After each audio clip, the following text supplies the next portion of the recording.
Salam sejahtera dalam kasih Kristus. Senang jumpa dengan Bapak Ibu Saudara sekalian melalui channel ini. Kali ini kita belajar dari kitab Roma pasal 5 ayat 1 sampai ayat yang ke-11. Dalam sorotan tema, bermegah karena pembenaran dan pendamaian Allah. Sebelum kita membaca dan merenungkan bagian Alkitab ini, mari kita mohon tuntunan kuasa Tuhan, mari kita berdoa. Ya Kristus, sumber hikmat, saat ini kami mau belajar dari kitab suci-Mu. Kami sadar kami terbatas adanya. Kami tidak mungkin dapat memahami kebenaran firman-Mu jika Engkau sendiri tidak menyatakannya kepada kami. Karena itu kami merendahkan diri saat ini, memohon belas kasihan Tuhan, tuntun kami dengan kuasa-Mu, sehingga kami mengerti firman-Mu dan dapat melaksanakannya. Kami menyambut pewartaan firman saat ini, di dalam nama Tuhan Yesus. Amin. Bapak Ibu Saudara sekalian, mari kita membaca Roma pasal 5 ayat 1 sampai ayat yang ke-11. Judulnya hasil pembenaran. Sebab itu, kita yang dibenarkan karena iman, kita hidup dalam damai sejahtera dengan Allah oleh karena Tuhan kita, Yesus Kristus. Oleh Dia, kita juga beroleh jalan masuk oleh iman kepada kasih karunia ini. Di dalam kasih karunia ini, kita berdiri dan kita bermegah dalam pengharapan akan menerima kemuliaan Allah. Dan bukan hanya itu saja, kita malah bermegah juga dalam kesengsaraan kita, karena kita tahu bahwa kesengsaraan itu menimbulkan ketekunan, dan ketekunan menimbulkan tahan uji, dan tahan uji menimbulkan pengharapan. Dan pengharapan tidak mengecewakan, karena kasih Allah telah dicurahkan di dalam hati kita oleh Roh Kudus yang telah dikaruniakan kepada kita. Karena waktu kita masih lemah, Kristus telah mati untuk kita orang-orang durhaka pada waktu yang ditentukan oleh Allah. Sebab tidak mudah seorang mau mati untuk orang yang benar, tetapi mungkin untuk orang yang baik ada orang yang berani mati. Akan tetapi Allah menunjukkan kasih-Nya kepada kita oleh karena Kristus telah mati untuk kita ketika kita masih berdosa. Lebih-lebih karena kita sekarang telah dibenarkan oleh darah-Nya, kita pasti akan diselamatkan dari murka Allah. Sebab jikalau kita ketika masih seteru diperdamaikan dengan Allah oleh kematian anaknya, lebih-lebih kita yang sekarang telah diperdamaikan pasti akan diselamatkan oleh hidupnya. Dan bukan hanya itu saja, kita malah bermegah dalam Allah oleh Yesus Kristus Tuhan kita, sebab oleh Dia kita telah menerima pendamaian itu. Jemaat yang dikasihi Tuhan, bagian Alkitab yang kita baca saat ini sungguh menarik untuk kita renungkan bersama. Melalui kesempatan ini, kita akan menggali bagian Alkitab ini dalam sorotan tema bermegah karena pembenaran dan pendamaian Allah. Saudara, bermegah itu alami. Sejak kita masih kecil, kita sudah sering bermegah. Ketika kita melakukan sebuah pekerjaan, dan pekerjaan kita itu berhasil kita lakukan dengan baik, kita pasti bermegah. Ketika kita disuruh mengangkat sebuah beban yang berat, dan kita mampu mengangkatnya, kita pasti bermegah. Di saat ada pertanyaan sulit yang diajukan oleh guru kita, dan kita dapat menjawabnya dengan baik dan benar, kita pasti bermegah. Pendek kata, dalam menjalani kehidupan ini, ada banyak peristiwa, ada banyak kejadian yang membuat kita bermegah. Ketika kita dapat mencapai sesuatu yang dipandang oleh kebanyakan orang itu sulit untuk dapat kita capai. Tetapi kita dapat mencapainya, kita pasti bermegah. Jadi bermegah adalah kebanggaan diri yang biasanya muncul ketika kita melihat atau menyadari adanya sesuatu yang hebat. Entah dalam diri kita maupun di luar diri kita. Pada titik ini, bermegah itu masih wajar. Masih wajar. Yang soal adalah ketika kita bermegah, kita menghina orang lain, kita merendahkan orang lain, kita melukai hati orang lain. Bermegah yang semacam ini itu disebut kesombongan. Ketika kita bermegah, kemudian kita pandang enteng dengan orang lain, merasa diri lebih baik dibandingkan orang lain, itu adalah kesombongan. Bermegah yang seperti ini yang tidak dikehendaki oleh Tuhan. Masih ingat kisah Goliat melawan Daud? Daud dan Goliat adalah dua pribadi yang berbeda secara fisik. Goliat sangat tinggi, 2,4 meter tingginya, sedangkan Daud tidak setinggi itu. Karena itu banyak orang memahami bahwa Daud pasti kalah. Daud tidak mungkin dapat mengalahkan Goliat. Karena Goliat itu tinggi, Goliat itu mengenakan baju perang, peralatan perang Goliat lengkap. Sementara Daud hanya menggunakan tongkat gembala sebagai senjatanya dengan umban dan batu yang licin. Itu saja peralatan senjata dari Daud. Karena itu, Goliat bermegah. Dan celakanya, dalam kemegahannya itu, dia memandang rendah Daud. Sementara Daud, dia juga bermegah. Tetapi bermegahnya itu adalah karena kuasa Allah. Daud sangat yakin dengan kuasa Allah, dia dapat mengalahkan Goliat. Seperti Allah telah melepaskan dia dari mulut singa. Demikian Daud meyakini bahwa Allah yang sama dapat melepaskan dia dari Goliat dengan segala kekuatannya. Dan terjadilah perkelahian itu. Apa yang terjadi? Daud keluar sebagai pemenang. Nah, bermegah seperti yang dilakukan oleh Goliat itu yang tidak boleh. Bermegah yang merendahkan orang lain. Sementara Daud bermegah karena kuasa Tuhan. Nah, sekarang bagaimana bermegah yang Paulus maksudkan di sini dalam teks Roma pasal 5 ayat 1 sampai ayat yang ke-11. Kata bermegah dalam teks Roma pasal 5 ayat 1 sampai ayat yang ke-11 itu dapat kita temukan di dalam ayat 2, ayat 3, dan ayat 11. Bermegah itu kalau mengikuti kamus bahasa kita itu artinya kebanggaan diri. Itu bermegah. Jadi kalau kita membanggakan diri, itu namanya bermegah. Misalnya kita berprestasi, misalnya kita kuat, sehat, dan kita bangga dengan itu namanya bermegah. Kalau kita menggali lebih dalam lagi, di dalam teks berbahasa Yunani, kata bermegah dalam bahasa Yunaninya adalah kaukoumeta. Kaukoumeta. Artinya ada dua. Yang pertama membanggakan, ya. Yang kedua, memuliakan dengan bangga. Sekali lagi, arti yang pertama adalah membanggakan. Seperti dalam kamus bahasa kita, membanggakan diri, itu adalah terjemahan harfiah dari kaukoumeta. Kemudian, yang kedua, arti yang kedua adalah memuliakan dengan bangga. Nah, di dalam Alkitab, Roma pasal 5 ayat 1 sampai ayat yang ke-11, kata kaukoumeta ini diterjemahkan bermegah. Mari kita lihat satu-satu. Dalam ayat 2 tertulis, di dalam kasih karunia ini kita berdiri dan kita bermegah dalam pengharapan akan menerima kemuliaan Allah. Ya, kita bermegah. Jadi kata kaukoumeta diterjemahkan bermegah. Nah, pertanyaan kita, apa yang dimegahkan di sini?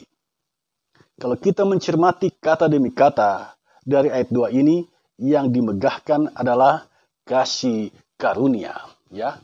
Dalam bahasa Yunani charis, kasih karunia.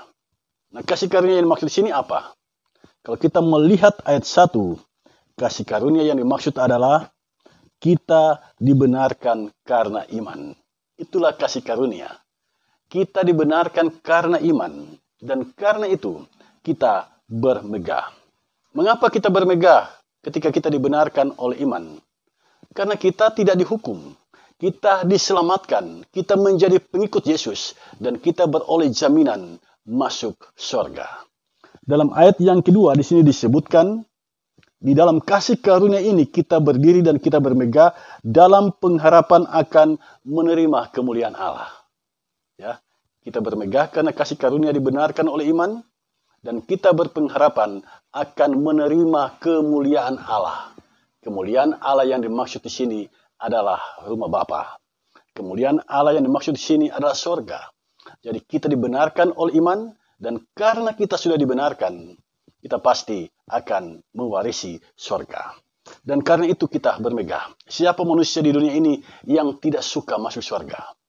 Kita semua suka masuk surga. Nah, bagaimana jalannya supaya kita masuk surga? Beriman kepada Yesus. Ketika kita beriman kepada Yesus, kita dibenarkan oleh Yesus. Dan ketika kita dibenarkan oleh Yesus, jalan menuju surga terbuka bagi kita. Jadi di sini jelas, kita dibenarkan bukan karena perbuatan baik kita. Kita dibenarkan bukan karena usaha kita, karena kerja keras kita. Kita dibenarkan karena kita beriman kepada Yesus Kristus. Dan karena itu kita bermegah. Yang kedua, ayat 3. Saya bacakan bagi kita ayat 3. Dan bukan hanya itu saja, kita malah bermegah juga dalam kesengsaraan kita, karena kita tahu bahwa kesengsaraan kita menimbulkan ketekunan. Perhatikan saudara sekalian, ini menarik. Kita bermegah dalam kesengsaraan kita. Jarang sekali orang bisa bermegah dalam kesengsaraan.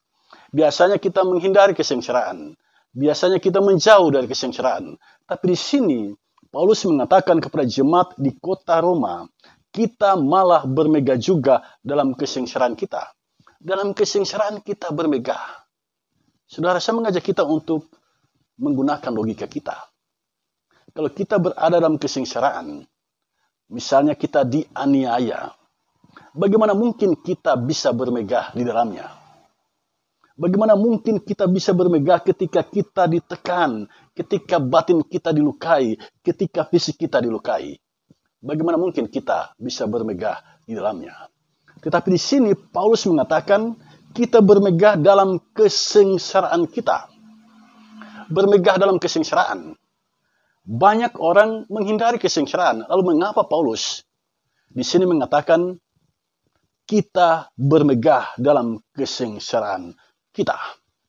Saudara, saya mengajak kita untuk memperhatikan ayat 3 dan ayat yang keempat. Mengapa sampai Paulus mengatakan dalam kesengsaraan kita bisa bermegah? Kita bisa membanggakan diri di situ. Saya akan bacakan ayat 3 dan 4. Kita malah bermegah juga dalam kesengsaraan kita karena kita tahu bahwa kesengsaraan itu menimbulkan ketekunan. Ternyata itu, kesengsaraan itu punya dampak positif. Dampaknya adalah menimbulkan ketekunan. Nah, apa itu ketekunan? Di dalam teks Alkitab berbahasa Yunani, kata untuk ketekunan adalah hupomonen. Hupomonen, itu yang diterjemahkan ketekunan.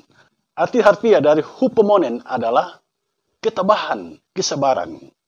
Jadi kalau kita berada dalam kesengsaraan, sesungguhnya kita sedang dilatih oleh Tuhan untuk berlaku tabah, untuk berlaku sabar. Tidak mungkin kita bisa belajar tentang kesabaran kalau kita tidak pernah memasuki kesengsaraan hidup. Tidak mungkin kita mengenal yang namanya ketabahan kalau kita tidak pernah berada di dalam kesengsaraan hidup. Jadi, manfaat atau dampak positif yang pertama dari kesengsaraan adalah ketekunan atau kesabaran atau ketabahan. Kita akan temukan dari dalamnya. Tetapi, kalau kita mau belajar menghadapinya, kalau kita tidak mau belajar menghadapinya, ini tidak akan kita temukan. Tetapi kalau kita belajar menghadapi kesengsaraan hidup, kita pasti akan terlatih menjadi orang yang sabar, menjadi orang yang tabah. Luar biasa kebenaran firman Tuhan saat ini. Yang kedua, ayat 4. Ketekunan itu menimbulkan tahan uji. Hupomone dokumen. Itu teks dalam bahasa Yunani yang artinya adalah watak yang ulet. Watak yang ulet, watak yang gigi. Yang diterjemahkan dalam bahasa Indonesia tahan uji. Ya, jadi punya mental yang kuat. Bukan mental kerupuk. Orang yang tidak pernah lari dari masalah. Orang yang tidak pernah lari dari kesengsaraan hidup. Tapi dia mau belajar menghadapinya. Maka dia akan bertumbuh sebagai pribadi yang tabah dan sabar. Dan yang kedua, dia akan bertumbuh sebagai pribadi yang punya mental baja yang disebut di sini tahan uji. Kalau Anda ingin punya mental yang baja, belajarlah menghadapi setiap kesengsaraan hidup. Hari ini, jika Anda punya pergumulan kehidupan, jika Anda punya kesengsaraan hidup, belajarlah untuk menghadapinya. Sebab jika Anda mau belajar menghadapinya, Anda akan bertumbuh sebagai pribadi yang tahan uji. Hupomone dokumen. Yang ketiga, ayat 4. Saya akan bacakan bagi kita semua. Dan ketekunan menimbulkan tahan uji, dan tahan uji menimbulkan pengharapan. Tahan uji menimbulkan pengharapan. Dalam teks Alkitab berbahasa Yunani, kata pengharapan adalah elpida, yang diterjemahkan ke dalam bahasa Inggris hope, artinya harapan, keyakinan, kepercayaan. Ya, jadi dari tahan uji ini lahirlah pengharapan, lahirlah keyakinan yang kokoh kuat. Jadi dampak dari kesengsaraan itu positif jika kita mau belajar menghadapinya. Yesus pernah memberikan pesan kepada murid-muridnya. Perhatikan Markus pasal 8 ayat 34. Di sana Yesus mengucapkan kalimat ini. Setiap orang yang mau mengikut aku, dia harus menyangkal dirinya, memikul salibnya, dan mengikut aku. Memikul salibnya, kata Yesus. Itu berarti salib harus dipikul. Tapi jika orang tidak mau memikul salibnya, dia tidak mungkin dapat belajar, bertumbuh menjadi pribadi yang tekun, yang tahan uji, dan punya pengharapan. Nah, saudara sekalian, itulah yang pertama. Kita bermegah karena kasih karunia. Kita dibenarkan oleh iman. Dan yang kedua, kita bermegah dalam kesengsaraan. Dan yang ketiga, ayat 11. Saya akan bacakan bagi kita semua. Dan bukan hanya itu saja, kita malah bermegah dalam Allah oleh Yesus Kristus Tuhan kita, sebab oleh Dia kita telah menerima pendamaian itu. Yang ketiga adalah bermegah telah menerima pendamaian. Bahasa Yunani untuk kata pendamaian adalah katalagen. Katalagen itu artinya rekonsiliasi, pemulihan hubungan. Jadi Kristus telah memulihkan hubungan kita dengan Allah. Kristus telah menjadi juru damai bagi kita dengan Allah. Sebab sejak peristiwa diusirnya manusia dari Taman Eden, pribadi manusia tercemar oleh dosa. Tubuh, jiwa, roh tercemar oleh dosa. Nah, ini harus ada orang yang menebusnya. Harus ada orang yang datang menebus agar tubuh, jiwa, roh ini menjadi suci kembali. Tetapi orang itu harus suci tanpa dosa. Nah, Yesus yang adalah firman telah menjadi manusia. Firman menjadi manusia. Dia datang menyucikan dosa kita dengan darahnya. Dia mengorbankan darahnya agar kita disucikan dari tabiat dosa. Itulah rekonsiliasi, katalagen. Dan karena itu, Paulus bilang kita bermegah. Jadi ada 3 hal yang membuat kita bermegah. Pertama, bermegah karena kasih karunia dibenarkan oleh iman. Yang kedua, bermegah dalam kesengsaraan. Dan yang ketiga, bermegah telah menerima pendamaian. Itulah sebabnya tema khotbah kita kali ini, bermegah karena pembenaran dan pendamaian Allah. Kita bermegah bukan karena kita memiliki sesuatu. Ya. Kita bermegah bukan karena kita punya kekuatan. Kita bermegah bukan karena kita punya kebijaksanaan, punya kepintaran. Kita bermegah bukan karena kita memiliki kekayaan. Kita bermegah bukan karena kita mencapai sesuatu. Yang seperti itu adalah bermegah Allah dunia. Tetapi bermegah yang diajarkan oleh Paulus di sini adalah bermegah karena kita telah dibenarkan oleh iman. Karena kita telah menerima pendamaian dari Allah. Saudara sekalian, ada banyak agama di dunia ini yang mengajarkan kita harus lebih sering berbuat baik, lebih sering berbuat baik, lebih sering berbuat baik agar kita beroleh keselamatan. Pertanyaan kita, apakah ada manusia yang mampu melakukan itu? Seumur hidup dia berbuat baik. Ketika ada yang berlaku jahat kepadanya, apakah dia dapat berbuat baik? Alkitab mengajarkan kita bahwa keselamatan itu bukan karena perbuatan baik. Alkitab mengajar kita bahwa kita jadi benar karena iman kita kepada Allah. Jadi pembenaran terjadi ketika kita beriman kepada Allah. Kita dibenarkan. Dalam teks Alkitab berbahasa Yunani disebut dikaio tentes. Dibuat benar. Jadi yang membuat kita benar itu bukan usaha kita, tetapi Allah yang membuat kita jadi benar. Jadi di sini kita menjadi sadar bahwa kita adalah manusia yang berdosa. Karena berdosa itu berarti kita dihukum. Ganjaran dari perbuatan dosa adalah hukuman. Yesus datang ke dunia. Dia datang ke dunia, kemudian dia mengorbankan nyawanya demi keselamatan kita. Dia mengorbankan pribadinya agar tabiat dosa dalam diri kita disucikan. Dan yang percaya kepadanya dibenarkannya. Jadi Yesus adalah pribadi yang sangat mengasihi kita. Bayangkan saudara sekalian, dia hanya minta kita percaya kepadanya. Dia hanya minta kita berserah kepadanya. Dengan kita beriman percaya kepadanya, dia akan menyelamatkan kita. Bukankah ini ada sesuatu yang luar biasa? Inilah yang Paulus sebut kasih karunia. Ketika kita beriman kepada Yesus, kita beroleh jaminan, kita pasti diselamatkan. Keselamatan itu bukan usaha kita. Keselamatan itu bukan karena perbuatan baik kita. Keselamatan itu semua adalah kasih karunia-Nya semata. Dia mengasihi kita dan dia minta kita percaya kepadanya. Artinya berserah diri kepadanya, memberi diri kita dituntun oleh kuasa-Nya. Itu yang pertama, makna terdalam dari kata dibenarkan oleh iman.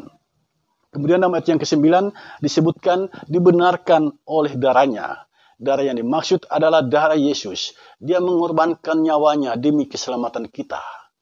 Kita dibenarkan oleh darahnya. Artinya untuk pembenaran diri kita. Harganya sangat mahal. Dia mengorbankan darahnya.